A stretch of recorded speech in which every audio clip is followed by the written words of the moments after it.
हिंदी में यूपीएससी की तैयारी से संबंधित प्रोग्राम्स को देखने के लिए सब्सक्राइब करें स्टडी IQIAS हिंदी। हेलो दोस्तों, कैसे हैं आप सभी लोग। उम्मीद करता हूं कि आप सभी लोग अच्छे होंगे। मैं मनोज कुमार आप सभी लोगों का स्टडी IQIAS पर स्वागत करता हूं।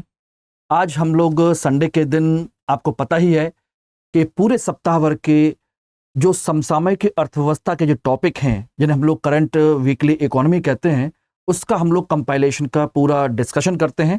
सभी इंपॉर्टेंट लगभग 10 से 12 टॉपिक होते हैं जिनको हम सप्ताह भर में तैयार करते हैं और आप लोगों के लिए एग्जाम के दृष्टिकोण से उसको पूरी तरह से विस्तृत विवेचना करते हैं। ठीक है ना।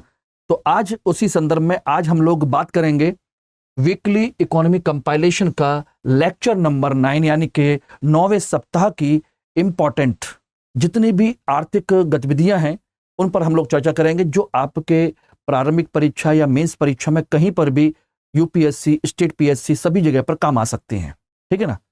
और इसमें जो हम लोगों ने कंपाइलेशन किया है 29 जुलाई से लेकर के आपके 5 अगस्त तक के बीच की जो प्रमुख घटनाएं हैं उनके बारे में चर्चा कर रहे हैं।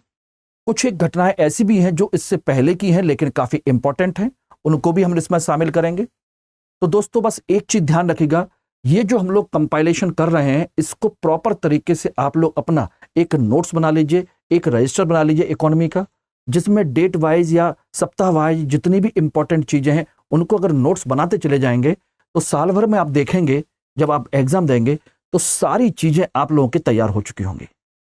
कुछ एक पॉइंट होंगे जो एक्स्ट्रा होंगे, उनको बाद में जब हम करंट का जो प्रीलिम्स के लिए तैयार करते हैं या मेंस के लिए तैयार करते हैं उस समय उससे संबंधित सारी चीजें और भी मिल जाएंगी। ओके, तो चलिए इसको हम लोग स्टार्ट करते हैं सब बिना समय गवाए। ध्यान रखिएगा, इसमें हम देखेंगे तो आपके जो आज इंपॉर्टेंट टॉपिक हैं वीकली करंट इकोनॉमी का लेक्चर नंबर 9 है एक भारत मंडपम, यानी कि एक ऐसा जो बिल्डिंग जो प्रधानमंत्री मोदी ने जिसका उद्घाटन किया है, भारत व्यापार संवर्धन संगठन परिसर, ठीक है ना, जिसका नाम रखा गया है भारत मंडपम, उसके बारे में चर्चा करेंगे। आयुष्मान डिजिटल भारत मिशन है, नोंग ह्यूक बैंक है जो अभी हाल फिलहाल में लॉन्च किया गया है, सेमिकॉन इंडिया 2023 इसके बारे में, Mangalore refinery and petrochemical limited. इधर देखेंगे तो ऑनलाइन विवाद समाधान पोर्टल, इसकी उद्घाटन के लिए कोशिश की गई है। राष्ट्रीय स्वच्छ गंगा मिशन, भौगोलिक संकेतक, गैर खाद्य बैंक क्रेडिट और अपतटीय क्षेत्र में खनिज संशोधन विधेयक पेश किया गया। ठीक है ना। उन सब चीजों मुद्दों, इन सभी मुद्दों पर हम लोग विस्तृत व्याख्या करेंगे, आराम से एक एक करके सारी चीजों को समझने की कोशिश करेंगे जिससे कि आप लोगों के एग्जाम में कोई टॉपिक ना बचे। ओके दोस्तों, तो ध्यान रखिएगा। इसमें सबसे पहले हम बात करते हैं भारत मंडपम के बारे में। ये नई दिल्ली प्रगति मैदान में एक परिसर है जिसको हाल फिलहाल में हमारे प्रधानमंत्री नरेंद्र मोदी ने इसको उद्घाटन किया है। एक अंतर्राष्ट्रीय प्रदर्शनी सह सम्मेलन केंद्र का उद्घाटन किया है, यानी कि एक ऐसा केंद्र बनाया गया है जहां पर हम लोग क्या कर सकते हैं, अपनी मीटिंग कर सकते हैं, ठीक है ना, किसी भी चीज का प्रमोशन कर सकते हैं, ठीक, कोई सम्मेलन का आयोजन कर सकते हैं और इसमें एग्जीबिशन भी लगा सकते हैं। हमारे पास इस तरह इतना बड़े स्तर का कोई भी बिल्डिंग या भवन नहीं था, ध्यान रखना। इसीलिए इसका हम लोगों ने निर्माण करना शुरू किया जिससे कि दिल्ली में इस तरह की मीटिंग का आयोजन हो सके। ठीक है ना, ध्यान रखिएगा। और हाल फिलहाल में जो होना है वो ये है कि अगले महीने सितंबर में G20 की मीटिंग होने वाली है, वो इसी में की जाएगी। G20 देशों के सभी सदस्यों की अंतिम मीटिंग होनी है, फाइनल जिसे मीटिंग कह सकते हैं, उसमें आयोजित किया जाना है। इसीलिए इसका निर्माण और भी जल्दी किया गया था। ठीक है ना, ध्यान रखना। इसे हम क्या कहते हैं, अंतर्राष्ट्रीय प्रदर्शनी सह सम्मेलन केंद्र IECC, जिसका नाम भारत मंडपम रखा गया है। ठीक है ना। और ये नामकरण जो है हाल फिलहाल में प्रधानमंत्री ने एक ड्रोन को उड़ा करके किया था कि ये भारत मंडपम है, ध्यान रखिएगा। ठीक है ना। कहां पर है ये मैंने आपको बताया था, प्रगति मैदान, नई दिल्ली। ओके, प्रगति मैदान नई दिल्ली में है। ये बनना कब से शुरू हुआ, कुछ खास चीजें जो मैं आपको बताने देना चाह रहा हूं उसको आप देख लीजिएगा। इसे 2017 में से बनना शुरू हुआ था और इसका निर्माण कर रहा है एनबीसीसी, एक कंपनी है जो राज्य के अधीन है। एनबीसीसी कंपनी के द्वारा, एनबीसीसी इंडिया कहते हैं, एक सरकारी जो व्यवस्था है उसके तहत बनाई गई कंपनी है, वो उसने इसका निर्माण किया है इतने समय में। खास बात यह है कि लगभग इस पर 2700 करोड़ रुपए की लागत आई है। कितनी? 2700 करोड़ रुपए की लागत है। और इसका जो क्षेत्र है, ध्यान रखना, वो क्षेत्र है 123 एकड़ में ये फैली हुई बिल्डिंग है। सोचिएगा, 123 एकड़ में बहुत बड़ी बिल्डिंग है। कहा जाता है कि इसके अंदर का जो हॉल है जहां पर मीटिंग होती है या होगी, जो मेन कक्ष है, वो सोचिए सिडनी का जो ओपेरा हाउस है, ऑस्ट्रेलिया का सिडनी का ओपेरा हाउस जो आप देखते हैं लोटस टेम्पल की तरह दिखाई देता है, उससे भी बड़ा बताया जा रहा है। ठीक है ना, ध्यान रखना। तो ये ITPO, अंतरराष्ट्रीय प्रदर्शनी सह सम्मेलन केंद्र में प्रधानमंत्री ने हवन पूजा किया था और वहां पर शामिल श्रमिकों को सम्मानित भी किया था। और यह हाल फिलहाल में G20 के नेताओं की बैठक का आयोजन किया जाएगा यहां पर। ओके एवरीबॉडी, खास बात यह है दोस्तों, इसमें चीज ध्यान रखिएगा, इसका जो आकार बनाया गया है वो अंडाकार है।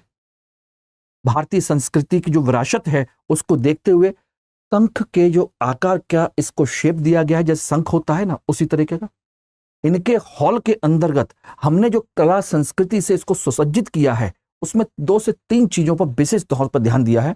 एक, इनमें हमने ध्यान दिया है सूर्य शक्ति के जो प्रतीक चिन्ह हैं सूर्य के, उन सभी चीजों से इसको सुसज्जित किया है। एक दूसरा, इसमें जो हमने ध्यान दिया है वो ये है कि इसमें एक प्रदर्शनी को प्रॉपर तरीके से दिखाया गया है, जीरो से इसरो तक की कहानी को।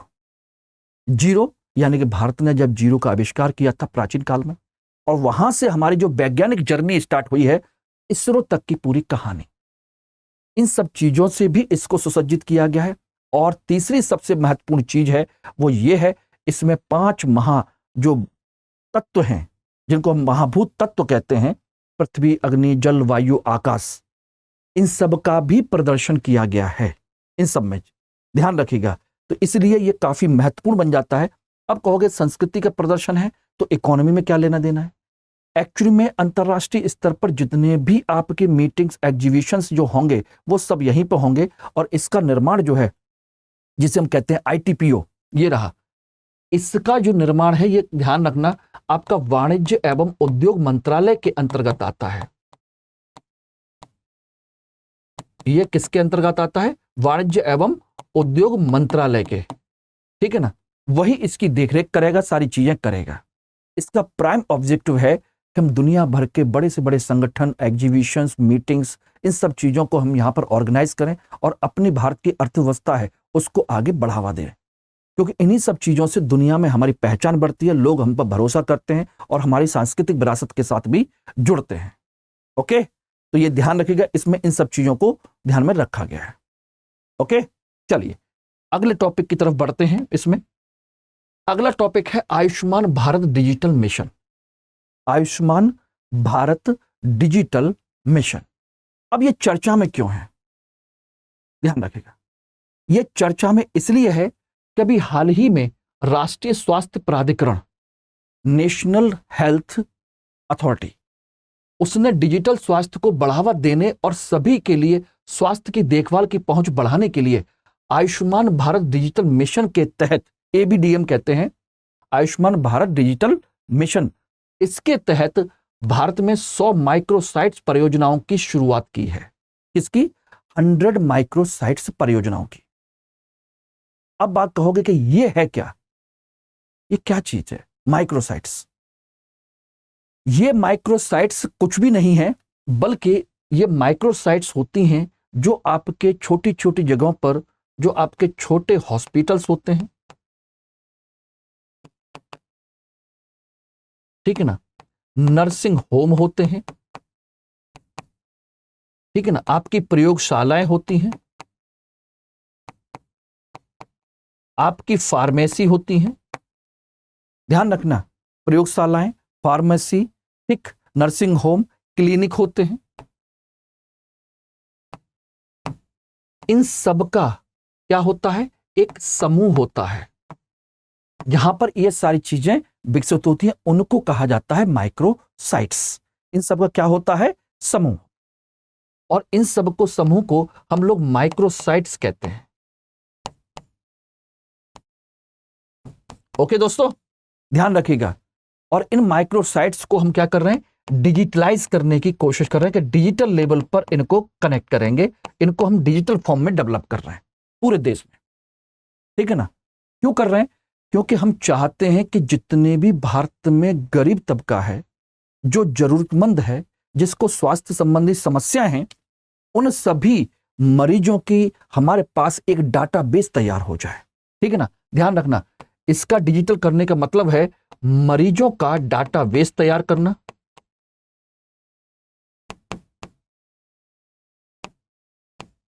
ठीक है ना?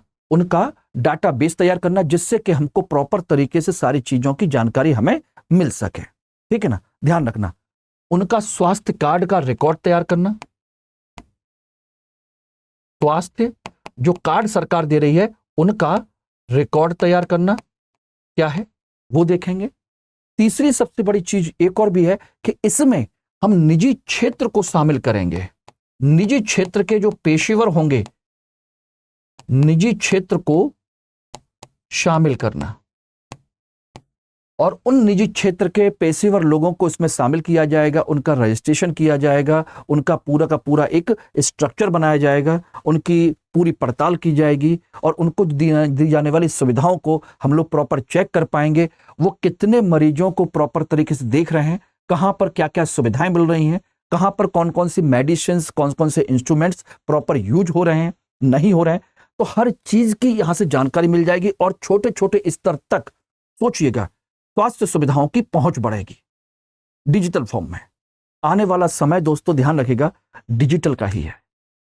डिजिटल इंडिया का कंसेप्ट ही इसी से जुड़ा हुआ है। डिजिटल इंडिया यानी कि डिजिटल स्वास्थ्य, डिजिटल बैंकिंग, डिजिटल एजुकेशन, जो आप देख रहे हैं, है कि नहीं? तो आने वाले समय में ये सारी चीजें बहुत अच्छे तरीके से डेवलप की जाएंगी। ठीक है ना? ध्यान रखना। और इस पायलट परियोजना में ध्यान रखिएगा, जो एबीडीएम है, आयुष्मान भारत डिजिटल मिशन, इस ये राज्य मिशन निदेशकों के द्वारा कार्यान्वित किया जाएगा। और इसमें एनएचए नेशनल हेल्थ अथॉरिटी क्या करेगा? वित्तीय संसाधन उपलब्ध कराएगा। यानी राज्य के जो मिशन निदेशक हैं वो इसको लागू करेंगे, और पैसा कौन देगा? एनएचए। ध्यान रखिएगा।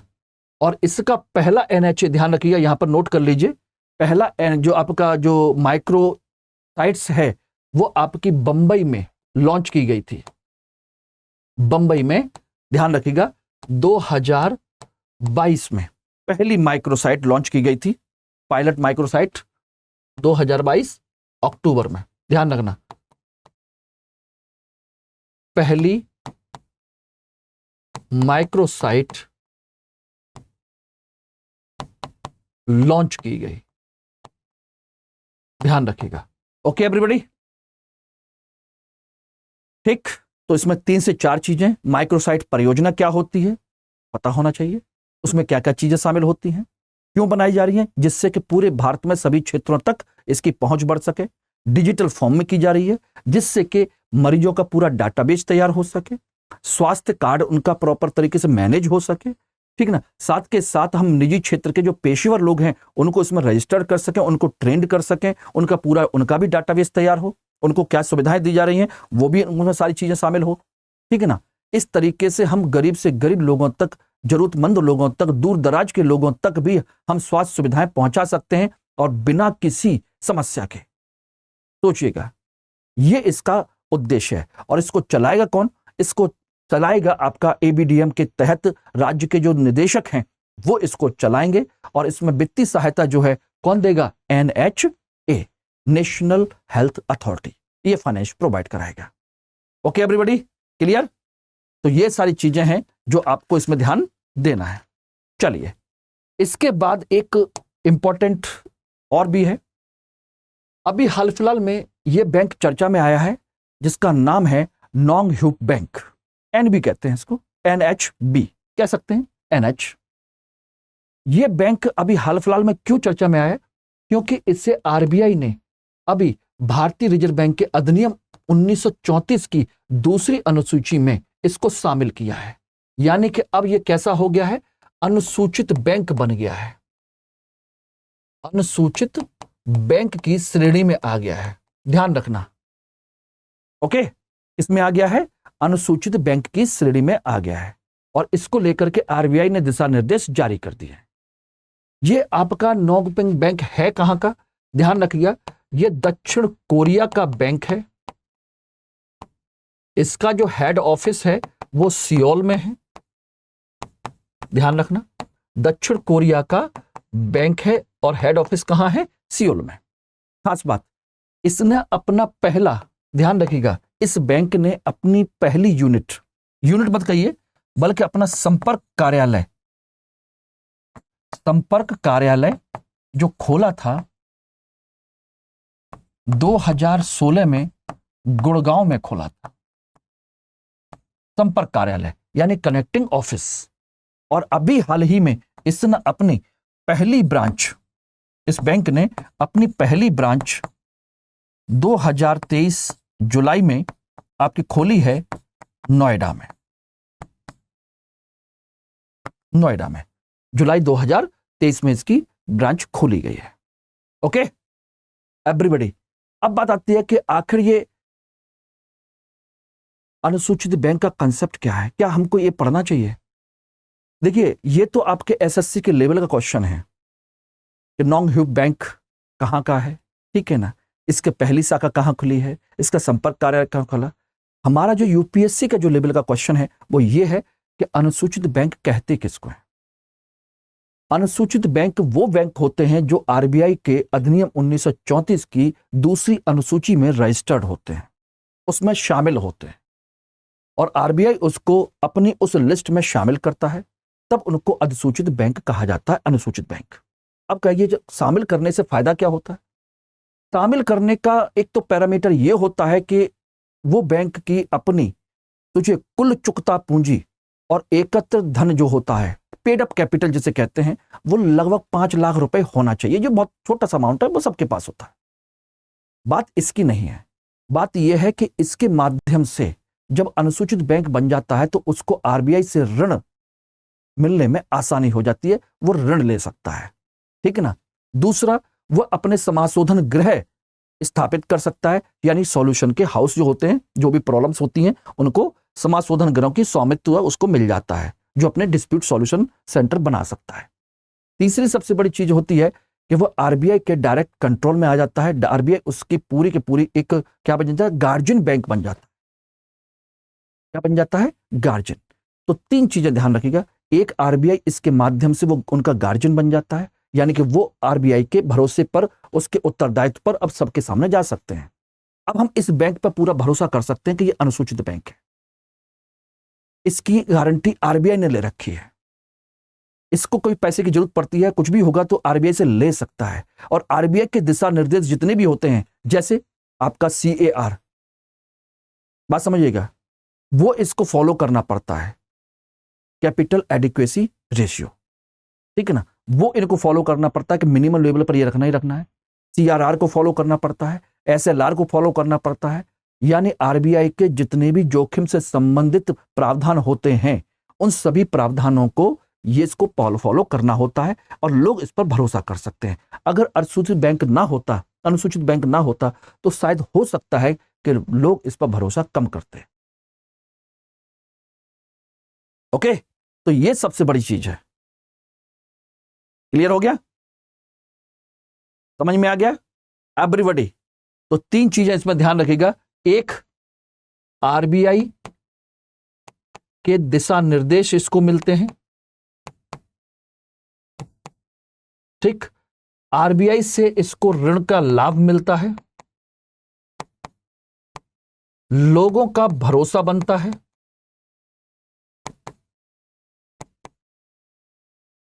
ठीक है ना, और जोखिम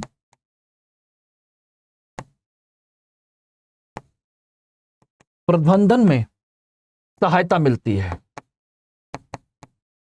ये 3 से 4 चीजें होती हैं जिसकी वजह से इसमें हमको मौका मिलता है। Everybody, it is clear? ठीक है ना, क्लियर हो गया? चलिए, अगला है Semicon India 2023। Semicon India, Semicon India कुछ भी नहीं है बल्कि एक कॉन्फ्रेंस है सेमीकंडक्टर को लेकर के। अभी हाल ही में प्रधानमंत्री नरेंद्र मोदी ने गुजरात के गांधीनगर में महात्मा मंदिर में वार्षिक वैश्विक शिखर सम्मेलन सेमिकॉन इंडिया 2023 का दूसरे संस्करण का उद्घाटन किया था। ठीक है ना, इस मिशन का उद्देश्य है उद्योग और संघों के माध्यम से साझेदारी में आयोजित किया गया था। ठीक है ना, इसका उद्देश्य क्या है दोस्तों? भारत में सेमीकंडक्टर, और सेमीकंडक्टर जानते हैं ना, सेमीकंडक्टर का हब बनाना, विनिर्माण और प्रौद्योगिकी तकनीक का भारत में क्या बनाना है? एक हब बनाना है, यानी कि एक केंद्र का निर्माण करना है कि भारत वैश्विक हब बन जाए सेमीकंडक्टर के उत्पादन का। अब कहोगे इससे क्या है? जितना ज्यादा हम डिजिटल दुनिया में आगे बढ़ेंगे दोस्तों, ध्यान रखिएगा, जितना ज्यादा हम डिजिटल दुनिया में जाएंगे हमें उतने ज्यादा सेमीकंडक्टर चिप्स की जरूरत पड़ेगी। आप जितने भी मोबाइल फोन देखते हैं, जितने भी इंस्ट्रूमेंट्स देखते हैं, इलेक्ट्रॉनिक इंस्ट्रूमेंट्स, इन सब में इसकी जरूरत पड़ती है। और इसमें ध्यान रखिएगा, भारत इसका बहुत बड़ा आयातक है। हमारी निर्भरता सबसे ज्यादा इस पर ही है, जो कि काम कौन कर रहा है? चाइना कर रहा है। चाइना की इसमें ध्यान रखिएगा, इसमें मोनोपोली है। इसीलिए भारत में जितने मोबाइल फोन, इलेक्ट्रॉनिक आइटम्स बनते हैं, मोस्टली ये सब बाहर से इनका सामान मंगाया जाता है और भारत में इनको असेंबल किया जाता है। यहां मैन्युफैक्चरिंग नहीं होती, बहुत कम चीजों की यहां पर मैन्युफैक्चरिंग होती है। ध्यान रखिएगा, कारण है हमारे यहां इसके लिए सुविधाएं नहीं है, इसके लिए लेबर नहीं है उस लेवल की, और इसके लिए जो हमारे पास टेक्नोलॉजी चाहिए वो भी अभी अवेलेबल नहीं थी। इसलिए हम कोशिश कर रहे हैं लगातार कि हम सेमीकंडक्टर इंडस्ट्री यहां पर बनाएं। ठीक है ना, और सेमीकंडक्टर को लेकर के सबसे बड़ी चुनौती इस समय बनी हुई है आपके ऑटोमोबाइल सेक्टर में, यानी कि कार मैन्युफैक्चरिंग सेक्टर में, क्योंकि जो अच्छी कारें बनती हैं सब में आज की डेट में सेमीकंडक्टर लग करके आ रहे हैं, जिससे कि अंदर डिजिटल लेवल पर उसको मैनेज किया जाता है। और भारत में कारों की वेटिंग पीरियड और तमाम सारी समस्याएं बहुत बड़ी हुई हैं, इसलिए लोगों को उतनी ज्यादा कारें मिल नहीं पा रही। कारण है कि इसमें दुनिया भर से जहां पर हम इसके सेमीकंडक्टर की चिप वगैरह मंगाते हैं, सेमीकंडक्टर मंगाते हैं, उतना हमको अवेलेबल नहीं होता। इसलिए हमारा वहां से जो आयात है वो कम होता है और यहां पर हमारा जो कारों का उत्पादन है वो सीमित हो जाता है। इसीलिए क्या है, हमारी जो वेटिंग पीरियड है, हम आज गाड़ी बुक करेंगे, सारी चीजें करेंगे तो वो कम हो जाती है। बात समझ गए कि नहीं? तो ये बहुत बड़ी समस्या है। इसका सॉल्यूशन करने के लिए ये कोशिश की जा रही है कि भारत में ही हम सेमीकंडक्टर का विनिर्माण का केंद्र बनाएं भारत को, क्योंकि हमारे पास सॉफ्टवेयर की टेक्नोलॉजी है, हार्डवेयर में हमको थोड़ा और काम करने की जरूरत है, बहुत अच्छा हम काम कर सकते हैं।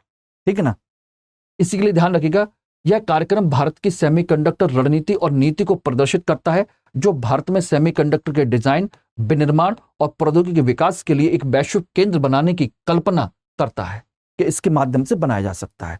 अभी इसी को लेकर के centre for development of advance computing, CDAC, जो कंप्यूटर बनाता है, जितने हमारे परम सीरीज के कंप्यूटर बनाए हैं, परम पदम से लेकर के बहुत सारे अच्छे अच्छे सुपर कंप्यूटर्स बनाए हैं, वो सीडेक के बनाए हुए हैं।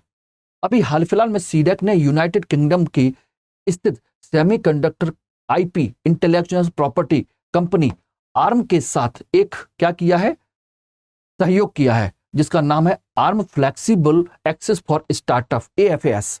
उसके साथ उन्होंने एक सहयोग किया है, जिससे कि डिजाइन लिंक इंसेंटिव स्कीम के तहत सेमीकंडक्टर समर्थन का विस्तार मिले, यानी कि हमें यहां पर निर्माण करने में, उनका विस्तार करने में सहायता मिल सके। ठीक है ना, इसीलिए गुजरात के गांधीनगर में सेमिकॉन इंडिया 2023 का दूसरे सम्मेलन में इसको बढ़ावा दिया गया था। ओके, ध्यान रखिएगा, सेमिकॉन इंडिया का कंसेप्ट इसीलिए किया गया है, और वहीं पर इसका परिसर बनाया जा रहा है, वहीं पर इसकी फैक्ट्री भी लगाई जा रही है, सारी चीजें की जा रही हैं। धीरे धीरे हम इस तरफ आगे बढ़ेंगे, लेकिन इसका मतलब ये मत सोच लेना कि आप ये सोचें कि सारे इंडस्ट्री, सारे उद्योग धंधे सारे के सारे गुजरात में ही क्यों जा रहे हैं, क्योंकि उसके लिए वहां पर माहौल है, वहां की सरकार सपोर्टिव है, सारी चीजें हैं, पहले से मौजूद है। निवेश करने वाले लोग भी मौजूद हैं, ठीक है ना। इस तरह की चीजें वहां पर खासकर कार मैन्युफैक्चरिंग से लेकर के बड़ी बड़ी इंडस्ट्रीज गुजरात में लगाई जा रही हैं, ठीक है ना। चलिए, अब आप लोगों के लिए एक महत्वपूर्ण जो जानकारी है वो आपको बता देते हैं दोस्तों। हम लोगों ने जो 2024 को ध्यान में रखते हुए एक टारगेटेड प्रोग्राम बनाया है स्टडी आईक्यू ने। जो लोग नहीं जानते, जो जानते हैं अच्छी बात है, जो लोग नहीं जानते हैं उन लोगों के लिए हमने P2I बैच लॉन्च किया है, प्रीलिम्स टू इंटरव्यू 2024 और 2025 दोनों के लिए, ठीक है ना। ये बैच जो है हिंदी, इंग्लिश और इंग्लिश तीनों में लॉन्च किए गए हैं, ध्यान रखना। अब इसी में हम लोगों ने अगस्त का एक नया बैच लॉन्च किया है, करने जा रहे हैं। 11 तारीख से 11 अगस्त से ये बैच लॉन्च होगा सुबह 8 बजे, ओके। 11 अगस्त 8 AM सुबह लॉन्च बजे, यानी कि ये मॉर्निंग का दूसरा बैच है। इससे पहले हमारे मॉर्निंग का एक बैच ऑलरेडी लॉन्च हो चुका है जुलाई में, ठीक। और इसका जो टारगेट है 2024 पर विशेष तौर पर ध्यान में रखा गया है कि जिससे कि आप लोगों का रिजल्ट आ सके। बाकायदा उसी तरह की प्लानिंग की गई है और जहां तक मैं समझ रहा हूं ये बैच हम लोगों का शायद अंतिम बैच हो, मॉर्निंग का या इवनिंग का, क्योंकि समय जितना कम हो जाएगा 2024 के टारगेट को अचीव करना उतना मुश्किल हो जाएगा, ध्यान रखना। इसलिए जितने भी छात्र हैं, जो भी लोग लेना चाहते हैं, जो चाहते हैं कि हम प्रॉपर तरीके से 2024 में अपनी सफलता सुनिश्चित करें, इस बैच को ज्वाइन कर सकते हैं। इसकी फीस 70,000 रुपए से हटा करके 29,999 रुपए रखी गई है और इसके लिए कोड इस्तेमाल करना होगा आपको MK Live, ओके। अब इसमें कंडीशन क्या क्या है, इसमें कंडीशन देखेंगे। जो फैसिलिटी आपको मिल रही है वो फैसिलिटीज हैं दोस्तों, ध्यान रखना। 4 स्टेज रणनीति जो आपके रिजल्ट के लिए बनाई गई है। इसमें आपको लेक्चर के नोट्स मिलेंगे, जो हम पढ़ाते हैं वही नोट्स मिलेंगे, प्लस मेंटरशिप मिलेगी, बुक्स मिलेंगी, टेस्ट सीरीज है, लाइव क्लासेस हैं, मुख्य परीक्षा आवासीय कार्यक्रम। मुख्य परीक्षा आवासीय कार्यक्रम का मतलब है जब आप प्रारंभिक परीक्षा पास कर लेंगे तो उसके बाद आप लोगों को दिल्ली में बुलाया जाएगा। यहां पर 4 महीने, यानी कि तीसरी स्टेज जो है जून से लेकर के सितंबर 2024 तक, जो 24 का टारगेट लेके चल रहा है उनके लिए। बाकी जो अगले साल लेके चलेंगे उनकी 2 साल की वैलिडिटी के साथ यही फैसिलिटी फिर मिलेगी। जो 2025 में देना चाहते हैं वही सेम फैसिलिटी इसमें मिलेगी अगले साल के लिए भी, ध्यान रखना। लेकिन ये अभी के लिए है, ठीक। तो इसमें क्या किया जाएगा, मेंस के पीरियड में आप लोगों को दिल्ली अपने सेंटर बुलाया जाएगा, जिसमें रहने खाने की व्यवस्था संस्थान की तरफ से की जाएगी। आपको कोई टेंशन नहीं लेना। आपके लिए मेंटर्स प्रोवाइड कराए जाएंगे, टीचर्स प्रोवाइड कराए जाएंगे, जो आपके इंपॉर्टेंट टॉपिक्स की आपकी आंसर राइटिंग कराएंगे, प्रैक्टिस कराएंगे, टेस्ट लेंगे, आपके साथ डिस्कस करेंगे। उद्देश्य क्या होगा, आपका रिजल्ट, ठीक है ना। ये बहुत महत्वपूर्ण है। तो 4 महीने के लिए आप लोग बिल्कुल रेडी रहिए इस चीज के लिए। और इसमें देखेंगे फर्स्ट स्टेज में हम लोग क्या करेंगे, जनवरी से पहले फाउंडेशन कोर्स तैयार करेंगे। सेकंड स्टेज में जनवरी से लेकर के मई के बीच में केवल और केवल प्रारंभिक परीक्षा पर फोकस करेंगे, ठीक। तीसरी स्टेज की मेंस की मैंने बता दिया। और चौथी जो स्टेज है वो है आपकी इंटरव्यू की। इसमें हम अक्टूबर से ही इंटरव्यू की तैयारी शुरू कर देंगे, यानी मेंस के तुरंत बाद ही। हम लास्ट के 10 दिन के लिए इंतजार नहीं करेंगे कि लास्ट के 10 दिन में हम क्या करें, इंटरव्यू की तैयारी करें, नहीं। पर्सनैलिटी डेवलपमेंट दोस्तों 10 दिन में नहीं होता। हमें बहुत सारी अच्छी चीजों को अपनाना पड़ता है, बहुत सारी नेगेटिव चीजों को छोड़ना पड़ता है। और उसके लिए कम से कम 21 दिन हमको किसी भी चीज को अपनाने या किसी भी चीज को छोड़ने के लिए 21 दिन का उस पर हमको कार्य करना पड़ता है। कहते हैं कि किसी भी स्तर पर किसी भी चीज को छोड़ना चाहते हो तो 21 दिन तक छोड़िए, फिर उसकी आदत पड़ जाती है। 21 दिन तक अपनाइए तो उसकी आदत पड़ जाती है, ऐसा कहा जाता है। तो हमें कम से कम 21 दिन के बाद उसकी प्रैक्टिस भी करनी है। तो बहुत सारी चीजें होंगी जो हमें इसमें करनी पड़ेंगी। तो दोस्तों ये है हमारा प्रोग्राम, इसमें ध्यान रखिएगा ये लिमिटेड लेवल पर है। MK Live कोड इस्तेमाल करके आप आराम से इसमें एडमिशन ले लीजिए, जिसके थ्रू आप मुझसे कांटेक्ट में रह सकते हैं, ठीक है ना। आपको गाइडेंस भी मिलेगी, सारी चीजें आपके होगी, ओके, क्लियर। ध्यान रखिएगा दोस्तों। चलिए, अगला जो टॉपिक है हमारा वो है ऑनलाइन समाधान विवाद पोर्टल।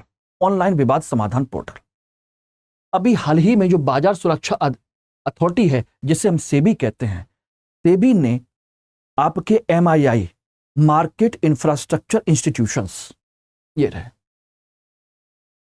बाजार अवसंरचना संस्थान को निवेशकों, सूचीबद्ध कंपनियों, नामित मध्यस्थों और विनियमित संस्थाओं से जुड़े विवादों को हल करने के लिए एक सामान्य ऑनलाइन विवाद समाधान पोर्टल स्थापित करने के लिए कहा है कि भाई आपके साथ में जितने भी इन्वेस्टर्स हैं, कंपनीज हैं, ठीक है ना, मीडिएटर्स हैं और जितने भी आपके अटैच्ड आपके इंस्टीट्यूशंस हैं, उन सब से जुड़े हुए जितने भी विवाद हैं, उन सब विवादों के लिए आपको क्या करना चाहिए? एक ऑनलाइन पोर्टल बनाना चाहिए, ठीक है ना। किसके लिए? सभी स्टॉक एक्सचेंज में जितनी भी हैं, क्लियर, जिससे कि हम ऑनलाइन स्तर पर ही सारी चीजों को सॉल्व कर सकें, ठीक है, ध्यान रखना। और इसका बाकायदा बनाना चाहिए और उन्होंने बना भी दिया। इसके लिए 2 स्टेज की रणनीति अपनाई गई है, ध्यान रखना। इसमें 2 स्टेज की रणनीति बनाई गई है। एक, ध्यान रखना, अभी इसमें फर्स्ट स्टेज जो होगी इसके अंतर्गत होगी 1 अगस्त से लेकर के 16 अगस्त तक 2023 तक एक। दूसरी जो रणनीति होगी 16 अगस्त से लेकर के 16 सितंबर तक। ये रहा, ये 15 दिन का है और ये 1 महीने का टाइम पीरियड है। 2 स्टेज की रणनीति है। पहले में हम क्या करेंगे? पहले वाले में हम बनाएंगे इनके सॉल्यूशन करने वाले पैनल बनाएंगे, पैनल का गठन किया जाएगा, ठीक है ना। जितने भी विवाद हैं उनका रजिस्ट्रेशन किया जाएगा। जो कंपनियां हैं जो उनके जो विवाद हैं उन सब का हम क्या करेंगे? रजिस्ट्रेशन करेंगे। ध्यान रखिएगा, उनका पंजीकरण करेंगे। कहां कहां पर कौन कौन सी कंपनियों के बीच में कौन कौन से विवाद हैं उनको लेके आइए। विवाद को सॉल्यूशन करने के लिए पैनल्स बनाने आने हैं, वो पैनल बनाएंगे। ये सारी चीजें होंगी। उसके बाद सेकंड स्टेज पर जब आएंगे तो सेकंड स्टेज पर हम जो उनकी शिकायतें हैं उन शिकायतों को सुनेंगे, फिर उनका समाधान करेंगे। ध्यान रखिएगा, यहां पर क्या होंगे? आपकी शिकायत होंगी सेकंड स्टेज में जाकर के और उनके संभावित समाधान प्रस्तुत किए जाएंगे, समाधान दिए जाएंगे। तो इस तरीके से ये 2 स्टेज की रणनीति है और ये सब किसके माध्यम से होगा? पोर्टल के माध्यम से। जरूरी नहीं कि हर चीज आपकी ऑफलाइन ही हो, ध्यान रखना, ओके। इसीलिए निवेशक और बाजार सहभागियों का पंजीकरण, शिकायतों को प्रस्तुत करना, विवाद से संबंधित दस्तावेज या कागजात को अपलोड करने की सुविधा इसमें दी जाएगी इसी पोर्टल में। यानी किसी भी तरह की शिकायत करनी है तो शिकायत कर सकते हैं, ठीक है ना। विवाद से संबंधित कोई भी दस्तावेज है, कागज है, वो भी अपलोड कर सकते हैं, ठीक है ना। इसमें अद्यतन सुविधा शामिल है। इस शिकायत की प्रगति के संबंध में ओआरडी संस्थान में जानकारी प्राप्त करेंगे। यानी आपका विवाद जो है कहां तक सॉल्व हुआ, किस स्टेज तक पहुंचा है, किस तरीके से हो रहा है, उसमें भी आप चेक कर सकते हैं। यह है आपका ऑनलाइन विवाद समाधान पोर्टल। Okay everybody, clear? ध्यान रखिएगा। चलिए नेक्स्ट, अगला टॉपिक है Mangalore refinery and petrochemicals limited. अब कहोगे इसकी चर्चा क्यों? ध्यान रखना दोस्तों, Mangalore refinery and petrochemical limited जो है मैंगलुरु में स्थित है, कर्नाटक में, ठीक है ना। यह एक मिनी रत्न की पीएसयू है, पब्लिक सेक्टर एंटरप्राइजेस या यूनिट कह सकते हैं, मिनी रत्न की कंपनी है। और ये सोचिए भारत की इस समय की सबसे बड़ी रिफाइनरी, यानी एक ही स्थान पर काम करने वाली सबसे बड़ी रिफाइनरी बन गई है 2022-23 में। ध्यान रखना कैसे बन गई है, क्योंकि ये रिफाइनरी जो है कुल प्रसंस्कृत तेल का, कच्चे तेल का 10% अकेले संसाधित करती है, यानी कि उसको रिफाइंड करती है, अकेले 10% कर रही है, ठीक है ना। एमआरपीएल ने 22-23 में 17.14 मिलियन टन कच्चे तेल का प्रसंस्करण किया, जो इतिहास में केवल एक स्थान पर पीएसयू रिफाइनरी द्वारा अब तक का सबसे अधिक है। एकल स्थान वाली, एक ही प्लांट पर, ध्यान रखना, सबसे ज्यादा करने वाली। और इसका गठन जो है, ध्यान रखना दोस्तों, 1988 में किया गया था, एक संयुक्त उद्यम के तौर पर, ज्वाइंट वेंचर के तौर पर किया गया था। किसने किया था? यह रहा आपका Hindustan petroleum corporation limited, HPCL द्वारा प्रवर्तित था। बाद में इसको क्या कर लिया गया? किसने ले लिया? ONGC ने ले लिया इसको, ठीक है ना।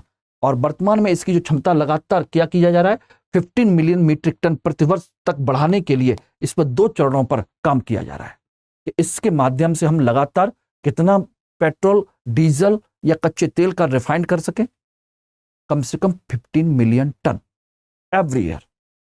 ये इसका टारगेट है, ठीक है ना। अब बात आती है कि कच्चे तेल का प्रसंस्करण। हम लोग दुनिया भर से कच्चे तेल को मंगाते हैं और मंगाने के बाद यहां पर हम अलग अलग जरूरतों के हिसाब से उस कच्चे तेल को मॉडिफाई करते हैं, रिफाइंड करते हैं, उसमें पेट्रोल बनाते हैं, एविएशन टरबाइन फ्यूल बनाते हैं, ठीक है ना, डीजल बनाते हैं, ठीक, कैरोसिन बनाया जाता है, तमाम तरह की चीजें बनाई जाती हैं जिसकी हमें जरूरत पड़ती है फ्यूल के तौर पर, वो सब यहां पर बनाया जाता है। ध्यान रखना, पेट्रोल, डीजल ये सब बनाए जाते हैं, आता कच्चा तेल ही है, उसमें तमाम तरह के केमिकल्स और तमाम तरह के टेम्परेचर को मैनेज करके उसके अलग अलग फॉर्म बनाई जाती है। ध्यान रखना, कच्चे तेल से ही बनती हैं सारी चीजें। और आपको सबसे महत्वपूर्ण चीज जो ध्यान रखनी है, भारत का, सोचिएगा, भारत इस समय कच्चे तेल में बहुत बड़ा आयातक देश है। यानी कि हम अपने जितनी भी चीजों को आयात करते हैं उनमें बहुत बड़ा अमाउंट आपके कच्चे तेल का है। और ध्यान रखिएगा, सबसे ज्यादा निर्यात भी हम पेट्रोलियम उत्पादों का ही करते हैं। यानी पेट्रोलियम उत्पादों का हम बड़े स्तर पर आयात भी करते हैं और बड़े स्तर पर निर्यात भी करते हैं। ये निर्यात के मामले में भी हमारे, समझ लीजिए, टॉप 5 में ये शामिल है, पेट्रोलियम प्रोडक्ट टॉप 5 में। ओके, ध्यान रखना। क्यों? क्योंकि हम जितना मंगाते हैं उसी को रिफाइंड करके अपने रिफाइनरीज के माध्यम से क्या करते हैं, उनको अपने अड़ोसी पड़ोसी देशों को निर्यात भी करते हैं। नेपाल हुआ, बांग्लादेश हुआ, श्रीलंका हुआ, भूटान हुआ, और भी कई सारे देश हैं जहां पर इनको हम सप्लाई करते हैं। तो हमारा बिजनेस का कंसेप्ट है, इसकी खपत वाली बात नहीं है। खपत तो हमारे यहां है ही, साथ के साथ हमारा एक्सपोर्ट का बिजनेस भी इसी के थ्रू चलता है। उसी तरीके से ध्यान रखिएगा, हम दुनिया भर से कच्चा सोना भी मंगाते हैं, बहुत ज्यादा मंगाते हैं, और उसी को हम गला करके, सोने को पका करके, तपा करके उसकी ज्वेलरी बनाते हैं। कच्चे हीरे मंगाते हैं, उनको हम फिनिश्ड डायमंड में कन्वर्ट करते हैं और उनकी ज्वेलरी बना करके दुनिया भर में सेल करते हैं। तो हम कच्चा माल मंगाते हैं और उसको अपने यहाँ मैन्युफैक्चरिंग करते हैं और सारी चीजें करके उसको हम क्या करते हैं, दुनिया भर में सेल आउट करते हैं। तो असली हमारा जो बिजनेस है वो यही है। इसीलिए इसकी क्षमता जो है लगातार बढ़ती जा रही है और क्षमता जो है लगातार बढ़ानी भी है। Okay everybody, clear? इसको ध्यान रखिएगा। चलिए, अगला है राष्ट्रीय स्वच्छ गंगा मिशन। राष्ट्रीय स्वच्छ Ganga mission, national mission on clean Ganga. ध्यान रखना, आपको बता दें दोस्तों कि यह जो मिशन है 2011 में शुरू किया गया था। 2011 में शुरू किया गया था। सही है गलत है बताइए? Yes, national clean Ganga mission 2011 में माना जाता है कि इसको शुरू किया गया था, ठीक है ना। अब ये चर्चा में क्यों है? चर्चा में इसलिए है कि इस मिशन ने गंगा नदी और उसकी सहायक नदियों के प्रदूषण को रोकने के लिए सीवेज ट्रीटमेंट प्लांट और अन्य कार्यों के निर्माण के लिए 692 करोड़ रुपए की 7 परियोजनाओं को मंजूरी दी है। अभी हाल फिलहाल में, ठीक है ना, हाल फिलहाल में इनको 692 करोड़ रुपए के 7 परियोजनाओं के निर्माण की मंजूरी दी है।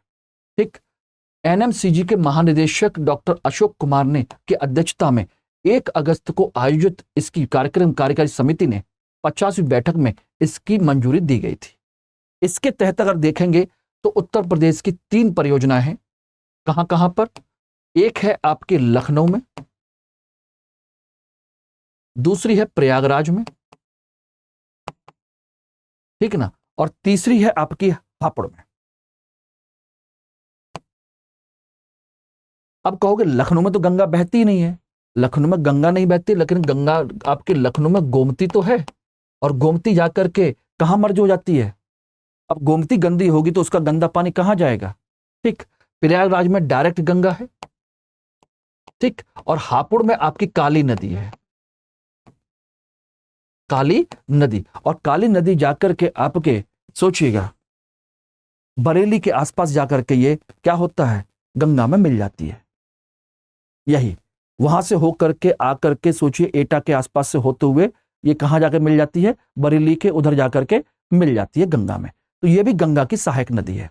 अब जितनी काली नदी नाम ऐसे ही नहीं पड़ गया है, एक्चुअली में अगर आप देखेंगे तो इसका पानी भी काला ही है। ऐसा लगता है जैसे हमने थम्सअप या कोका कोला का बोतल में पानी में भर लिया है, इतना काला है। ध्यान रखना। ओके, तो ये 3 परियोजनाओं के लिए पैसा अलॉट किया गया और इनका उद्देश्य क्या है कि यहां पर इन नदियों को प्रदूषित होने से रोका जाए, जिससे कि यहां का जो सीवेज ट्रीटमेंट प्लांट है प्रॉपर तरीके से फंक्शन करे और गंदगी ना फैलाए। ठीक है ना, ध्यान रखना। बिहार की इसी तरीके की 2 परियोजनाएं, बिहार की 2 परियोजनाएं, एक रक्सौल में है और एक शहरी मिशन है। एक शहरी मिशन और एक रक्सौल में तिरसिया नदी के किनारे है। तिरसिया नदी, यह क्वेश्चन पूछा जा सकता है कि तिरसिया नदी कहां है, ध्यान रखिएगा, तिरसिया नदी। और एक है आपका शहरी प्रबंधन, शहरी नदी प्रबंधन का प्रावधान किया गया है। ये एक मीठे पानी के पारिस्थितिकी तंत्र और संरक्षण में एमएससी की डिग्री, ये देहरादून में शुरू किया गया है कि यहां पर सोचिए मीठे पानी के इकोसिस्टम को प्रॉपर करने के लिए 10 साल के लिए प्रोजेक्ट चलाया जा रहा है, जहां पर एमएससी की डिग्री भी दी जाएगी आपको, वहां पर एमएससी कर सकते हैं आप। और एक पश्चिम बंगाल में विद्युत सप्ताहगृह बनाने की कोशिश की गई है, जिससे कि सारी चीजों को, प्रदूषित जो नदी होती है उसको रोकने का काम किया जा सके। ठीक है ना। और ये कहां पर है, बरकोल खड़गपुर में, बरकोल खड़गपुर, ये समझ लीजिए। तो ये सारे के सारे प्रोजेक्ट आपके लॉन्च किए जा रहे हैं। Okay everybody, clear? ठीक है ना। चलिए अगला टॉपिक है भौगोलिक संकेतक को लेकर के। अभी हाल ही में उद्योग संवर्धन एवं आंतरिक व्यापार विभाग DIPIT और वाणिज्य उद्योग मंत्रालय के तहत चेन्नई में स्थित मुख्यालय ने, यानी जहां पर GI टैग दिए जाते हैं उसका मुख्यालय कहां है, चेन्नई में। इसने 3 राज्यों के 7 नए उत्पादों के लिए GI टैग प्रदान किए हैं, जिनमें से 4 राजस्थान से, 2 गोवा से और 1 उत्तर प्रदेश से है। ये लिस्ट आपके सामने है। ठीक है ना। GI टैग होता क्या है, मैंने पिछली क्लास में भी आपको बताया था कि हमारे कुछ बौद्धिक संपदा अधिकार होते हैं, इंटेलेक्चुअल प्रॉपर्टी राइट्स जो होते हैं। ठीक है ना। और ये बाकायदा हमारे WTO के नियमों के अधीन है, सिर्फ नियम होते हैं trade related, intellectual property rights से रिलेटेड। ठीक है ना। उसमें कंडीशन क्या है कि उसमें मैंने पेटेंट के बारे में पिछली क्लास में चर्चा की थी। ठीक है ना। कॉपीराइट के बारे में चर्चा की थी, इंडस्ट्रियल डिजाइन के बारे में चर्चा की थी, GI टैग के बारे में भी चर्चा की थी। आज जो है आपका GI टैग का ही है। GI टैग एक क्षेत्र विशेष किसी वस्तु या किसी भी जो निर्मित किया जाता कोई भी पदार्थ है, कोई भी वस्तु है, उसको दिया जाता है, लेकिन ये क्षेत्र विशेष आधारित होता है। यानी कि वो चीज वहीं पर आपकी क्या की जाती है, आयोजित की जाती है, वहीं पर पैदा होती है या वहां बनाई जाती है। ये प्राकृतिक भी हो सकती है और मैनमेड भी हो सकती है, जैसे बासमती चावल, बनारसी साड़ी, ठीक है ना, तिरुपति बालाजी के लड्डू, बीकानेरी भुजिया, ये अपने क्षेत्र विशेष के कारण बहुत फेमस है।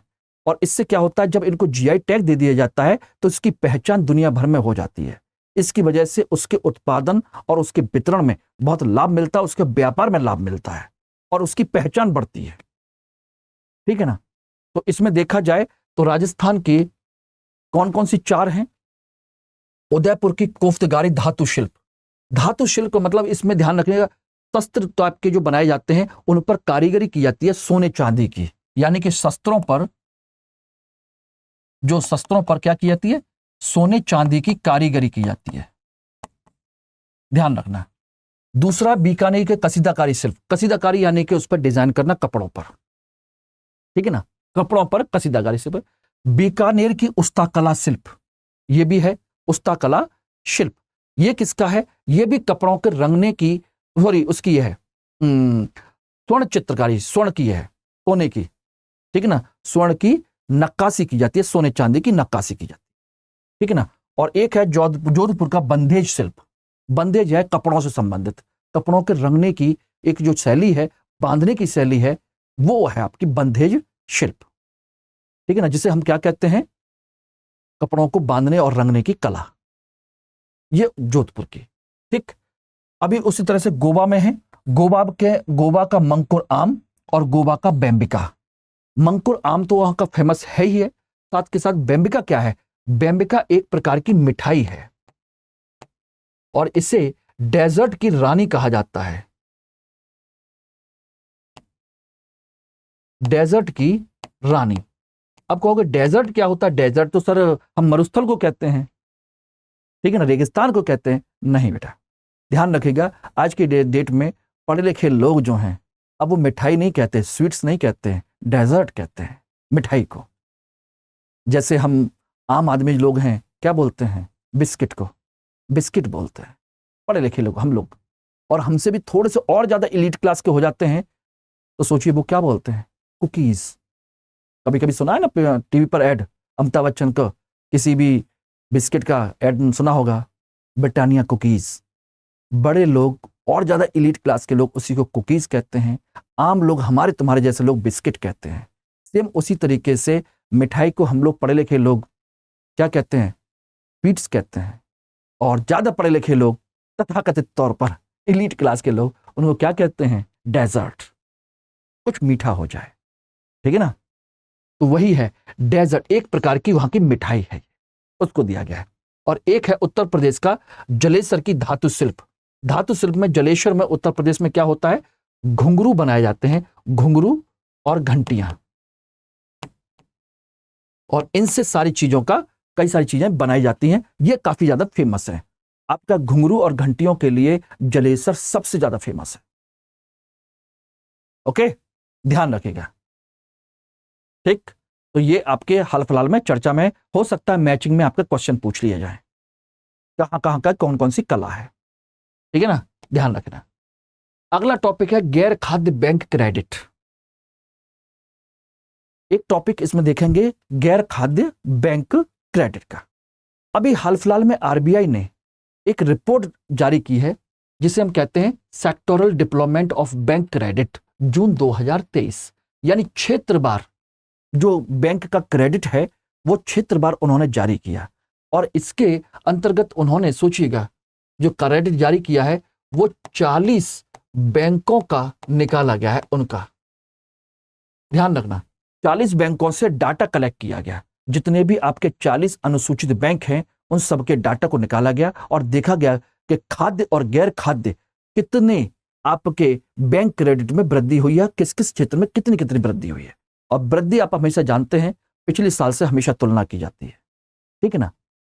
तो बताया गया कि जो क्रेडिट जारी किया गया जून 2022 में 15% की तुलना में इस साल गैर खाद्य वर्ष जो है इसको कितने प्रतिशत दिखाया गया है? 16.3%। यानी कि पिछले साल जून 2022 में, जून के महीने में आपका बैंक क्रेडिट कितना था? 15% था। और इस साल 2023 में गैर खाद्य बैंक क्रेडिट कितना बढ़ गया? ईयर टू ईयर वो कितना बढ़ गया? 16.3%, ठीक है ना। ऐसा क्यों हुआ?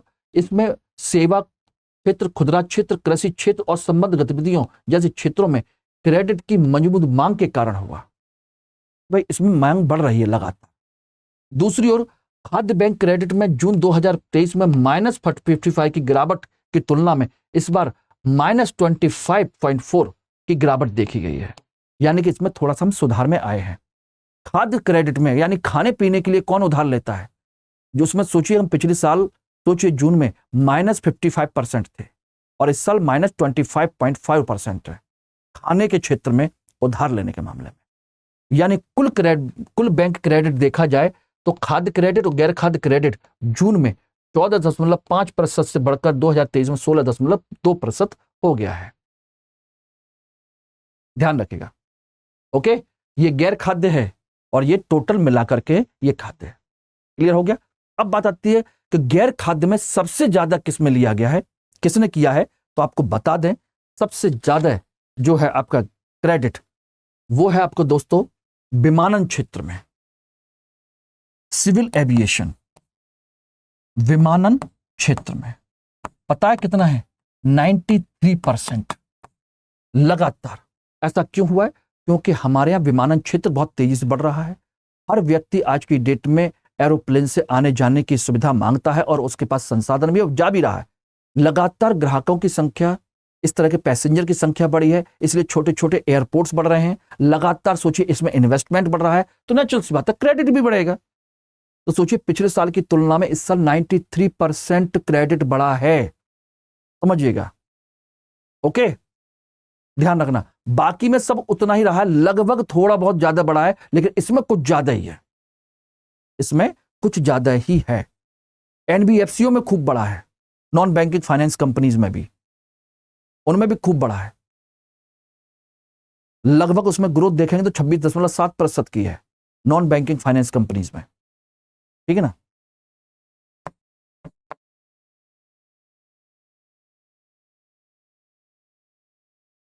ये रहे नॉन बैंकिंग फाइनेंस कंपनीज में कितनी है? 26.7% की ग्रोथ है क्रेडिट की। Okay, clear. चलिए अगला है अपतटीय क्षेत्र खनिज संशोधन विधेयक। अपतटीय क्षेत्र खनिज संशोधन विधेयक, ठीक है ना। ऑनशोर मिनरल रिसोर्स बिल, ये क्या है? अभी हाल फिलहाल में राज्यसभा ने 3 अगस्त 2023 को अपतटीय क्षेत्र खनिज विकास और विनियमन संशोधन विधेयक 2023 को पारित कर दिया। इससे लोकसभा पहले ही पास कर चुकी है, 1 अगस्त को पास कर चुकी है। इससे हाल फिलहाल में आपके 3 दिन पहले ही सोचिए किसने पास कर दिया? राज्यसभा ने। अब केवल राष्ट्रपति की मंजूरी रह गई है, उसके बाद यह लागू हो जाएगा।